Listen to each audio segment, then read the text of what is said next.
Hey everyone, thank you for coming. What I think I'm going to do, I'm going to take about 4 or 5 minutes and tell you a little bit about me and my background and my experience. And Karina asked me to talk specifically about my ideas about the campaign. I'm going to tell you about how we run our campaign, how I've always run my campaign.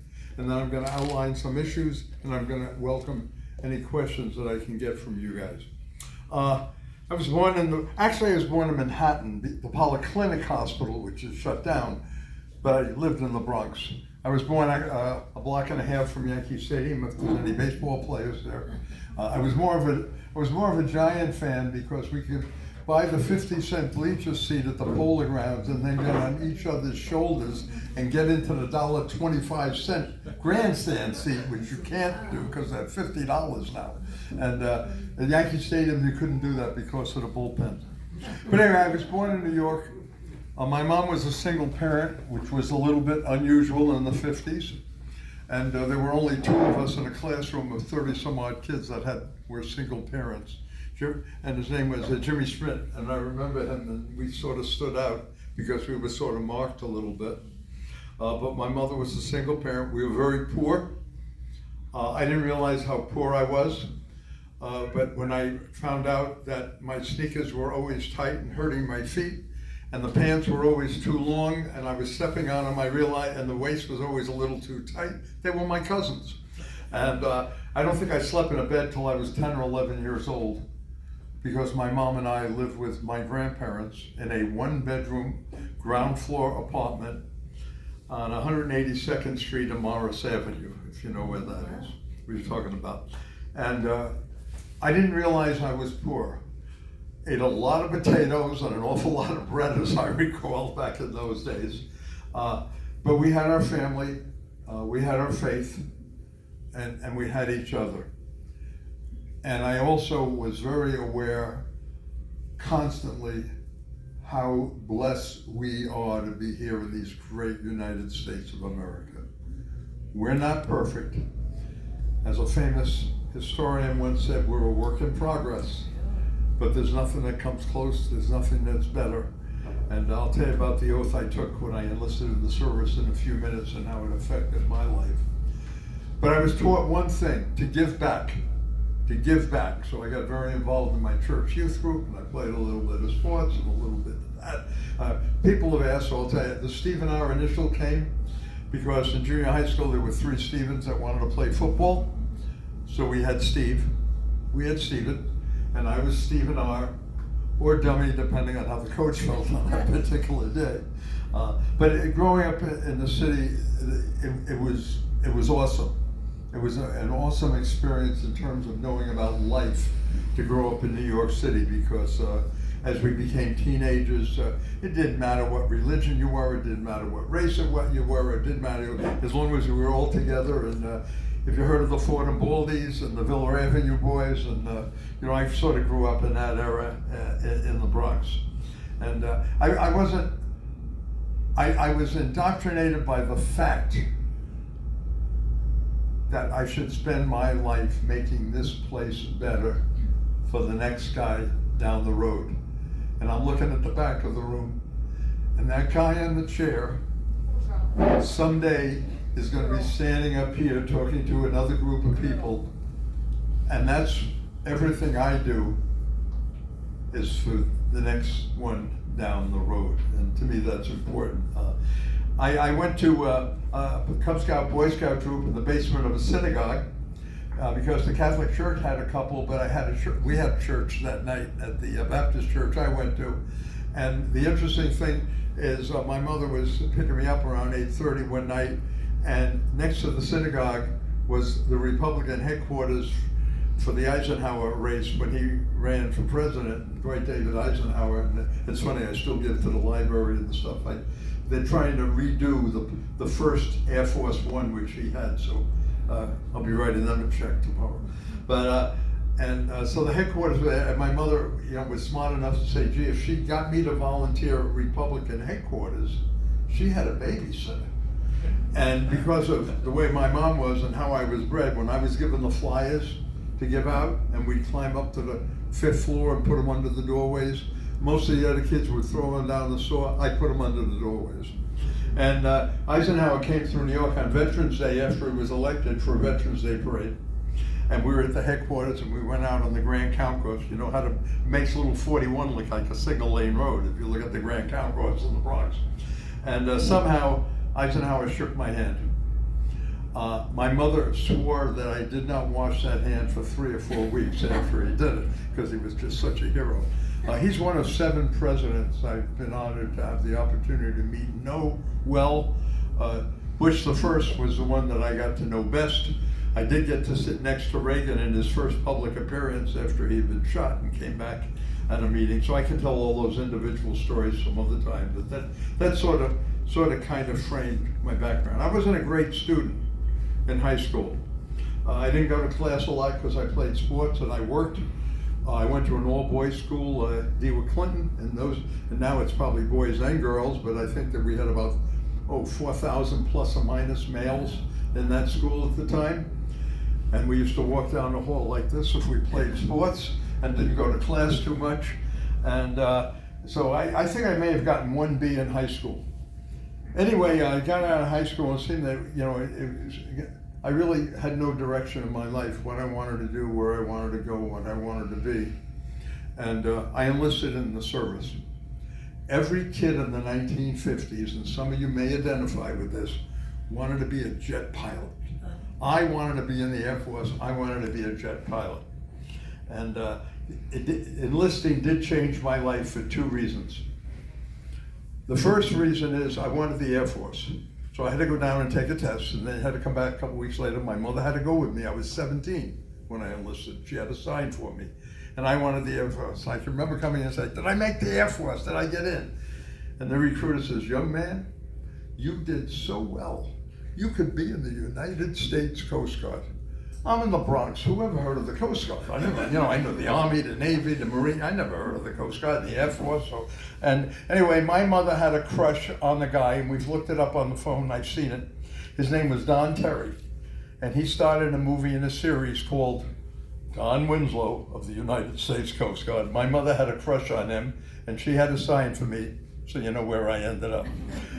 The interesting thing is with the Air Force, you had to get a high score. And for the Coast Guard, you had to get even higher. And I later found out that I had an IQ beyond anything I ever thought would have been possible. Because going to college was no one in my family had ever gone to college or anything like that. So it was something that never entered my mind. I never thought of, that. And I found out I had 140 IQ. They got me to take some classes when I was in the service. Any veterans here? Remember the USAFI courses?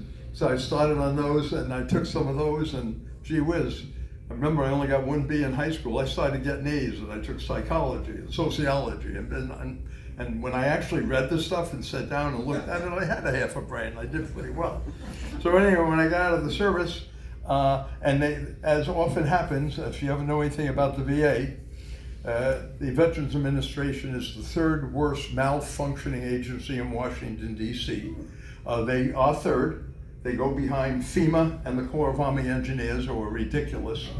The Corps of Army Engineers cost our county about $3.5 million this year because of playing around with an application we had for the Placida boat ramp. And they kept sending it back. 5 years it took us, the price doubled because they played around. They wouldn't give us a straight answer, but that's what they do. Anyway, putting all of that stuff aside, I enlisted in the military. And I remember today, and I have never forgotten it, raising my right hand and taking the oath to defend the Constitution of the United States of America. And that sort of got, if there was a branding iron, it got 2 places. One in my heart and the other up here. And it's affected my public service because the oath I take when I'm sworn in as an elected official is very similar to the oath that you take when you enlist in the military. So that sort of kind of changed my life. And make a long story short, I was involved in government up in Rhode Island, where I lived for 37 years. I wanted to go to youth work, Here's a kid who got 1B in high school. I've gotten, I got an undergraduate degree, I have 2 master's degrees, and I think I got 1 grade that was not an A out of those. And I had some credit towards my doctorate, which I got at Brown, and I just couldn't afford it. But if you all want to laugh, I couldn't afford the $69 a credit it was then. And I think it's about $4,000 or $5,000 a credit right now at Brown University. But you know, I believe the Lord has a plan for all of us. And so my life took some twists and turns. And actually, one of the unique things is, and I'm very proud of this, maybe because I'm a people person more than anything else, I'm one of a handful of Republicans that ever got elected in the state of Rhode Island. And I was elected to a town council. I got more votes than anyone had ever gotten in the history of the town. And then I ran for state rep, and I got elected state rep, and they made me a deputy minority leader in the House. And then I got elected to the state Senate, and I was a deputy minority leader in the Senate. And when I retired from the Senate, they couldn't find a Republican dumb enough in the state of Rhode Island to run for lieutenant governor, so I did that.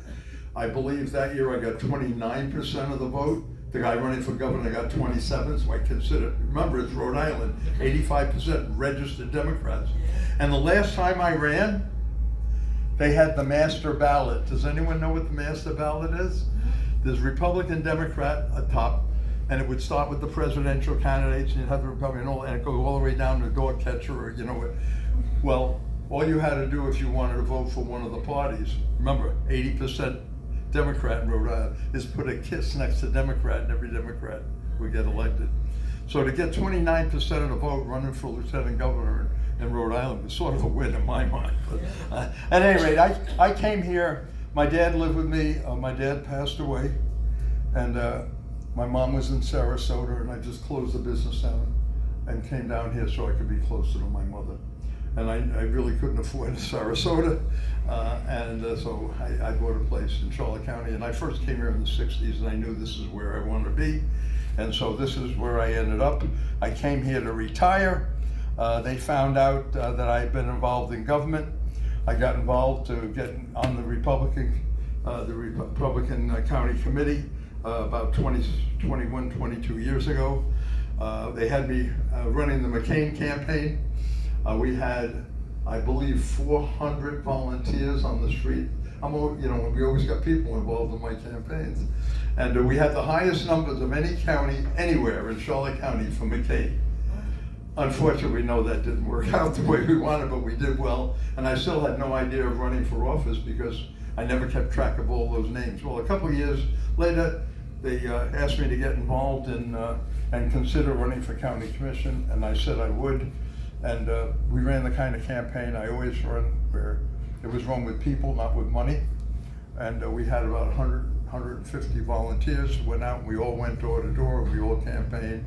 And I made one campaign promise then, and it's the same one that I made to you as a campaign promise, even though I will talk about specific issues.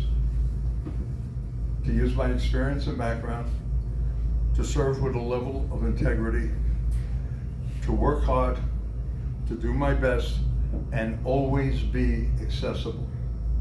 They tell me I'm the only county commissioner that served more than one term and has never missed a session, never missed a vote. I tell anyone, and I don't believe I've ever refused or met with anyone. I've met with everyone that's ever wanted to see me. It is technically a part-time job. I believe I'm in the office. I may miss one day a month, but that's a rarity. So I'm there every day. I'll meet with anyone. I'll talk with anyone, because in my mind, that's what the job is about, to be accessible. And maybe it's a little selfish, because if you have a problem and I can help you, I feel good. Whether it's with zoning, or it's getting a pothole fixed, or it's getting a fence put up, or it's getting accessibility, when I can help someone else, it makes me feel good. So that's sort of the background. I'll just tell you about the kind of campaign I run.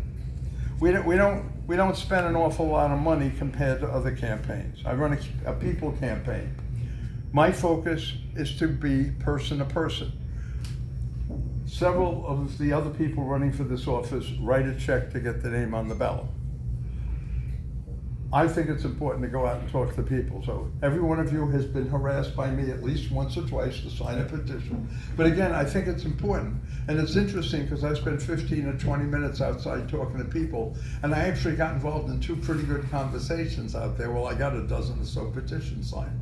But that's part of the process, to hear what people have to say, to be accessible, and try and do my best to deal with the problems and challenges that we have.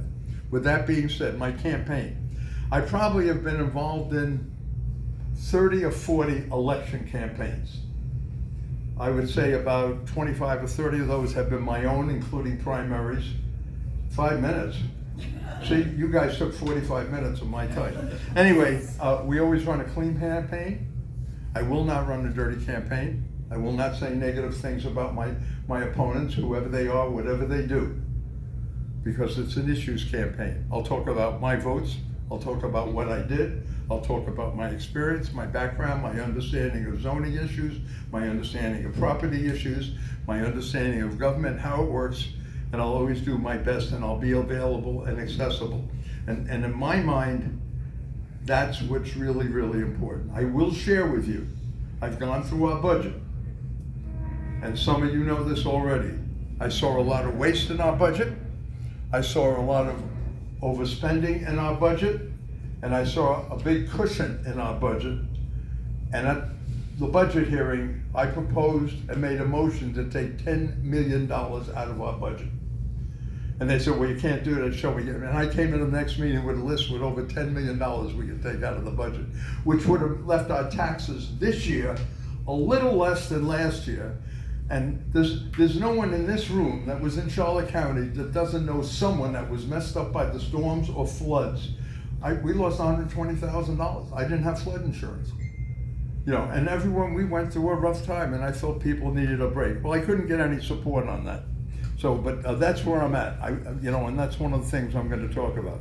I've got four or five major issues. I'm going to give you the paper on it you can send out because I want to have time for your questions.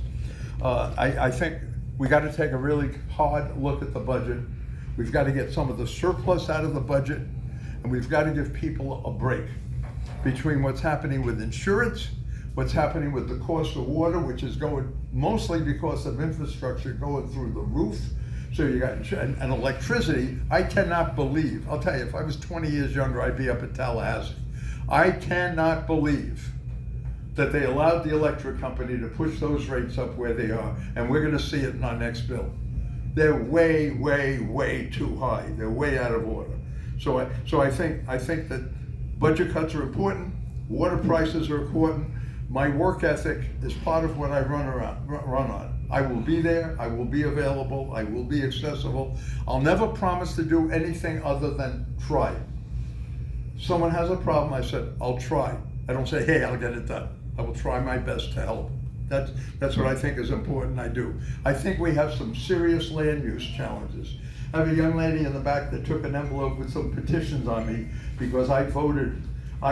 She's got them in her hand. She's going to help me get some signatures because I voted against a proposal to double the density on a project that we're going to have out in her neighborhood. I felt there were two that I voted against. But and I'm not against development, but it's got to be reasonable. You know, and you have to be realistic. I will share with this a little bit tongue-in-cheek with a smile. As soon as any one of us move into a house, unpack, and we live there, we think we have too many people in Charlotte County and no one else should come. That's not realistic. The county's going to grow. We're going to have a lot more people here. But I don't think we have to keep expanding the zoning. If property's zoned for one house, we don't have to put 2 or 3 on it. And that's what a lot of the developers are doing because they make the bigger profit on the more houses. And in most cases, I'm not in favor of that. I think our infrastructure is important. So we have land use challenges. And last but not least, because of the nature of the demographics of our community, I think it's important, and I focus on this, I'm protecting our senior citizens and the folks here that are on a fixed income. Because a lot of those people are caught in a bind and they're caught in a box, and there's a lot of stuff we cannot control. So anyway, I can go into more detail, but I probably should stop because I lost 45 minutes. And I'd like to try answer some questions. Karina, I'm gonna give you this because I know you want something from it. And what I hear, I have a paragraph on land use. I talk about protecting our fixed income residents. And I talk a little bit about my campaign like I did here, because I think it's important that people know that. I pride myself as I've never ever in my life, I thought it, but I've never said a negative out public negative word about any of my opponents in my entire life. Most of them have been pretty decent. I had a couple that have stood out there over the years, but I'll deal with the initials and ignore it. But I want to deal with wasteful spending, budget cuts, water prices, and talk about my work ethic and performance, and I'll always be available. I'd love to take some, that's yours too, with what you want. I'd like to take some questions. The young lady in the back. Can I ask real quick, do we have the ability to publish this on our website? It's yours. Thank you. Yes, ma'am. I heard that you would loan the center to the county to take care of the water. Can we get the microphone down? Because it's Okay, what she's asking about the thing with Punta Gorda, Yeah. and we were, in all honesty, we were working that out, and eventually it probably will go. The county's not ready, Punta Gorda's not ready, and I'm going to tell you, I spent 8 years in the state legislature, and I represented cities and towns. I never ever in my life, and I told the state representative this when she called me, I never in my life would consider putting a bill in for a local community. We're not only not talking to them first, usually they were the ones that would come to me and say, hey, can you help us with this, when I was in the legislature. Completely uncalled for. And when she called me on the phone, I told her that, because I don't know if she called the other commissioner. She called me, she was telling about it. And I said, well, did you meet with our administration or any other commissioners? No. I said, did you talk to them? Well, not really. Did you talk to the people? She said, no. That's not the way I function in the legislature or anyone else I know. We were talking about it. We're gonna work it out. We're gonna do something. The state I dealt with a liberal, ridiculous state legislature in the state of Rhode Island. Very, very, very liberal Democrat. And I was a minority member for sure. Our state legislature here boggles my mind. We're Republicans, and most of us are Republicans here, but it doesn't, but Republicans are supposed to be for home rule, for less government, for less local control, let people run their own schools, let people run their own county. Our state legislature continuously passes the kind of bills I would expect, and I saw in Rhode Island, which I voted against most of them that were like that. We can't control our own impact fees anymore. The state tells us what to do. They came in with the zoning thing for the housing. Do you know that if you're on a residential lot and there's any other kind of lot next to you, and if it's big enough to put a 5-story house on it, they can now override our zoning? That's wrong. That's bizarre. And and they've done it with issue after issue after issue, which absolutely amazes me that our conservative Republican state legislature act like a bunch of Democrats. And it really